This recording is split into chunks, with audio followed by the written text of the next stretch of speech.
खेत खोला कपडा धुन आएको। कपडा झन् थोरै छ र 2 बोरा लिएर आएको। कपडा धुँदैछु। अब यो 10 बजेतिर आएको। यो साँझ होला जस्तो छ।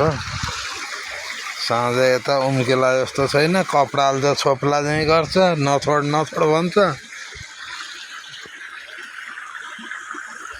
यस्तै छ। कपडा धुन आएको।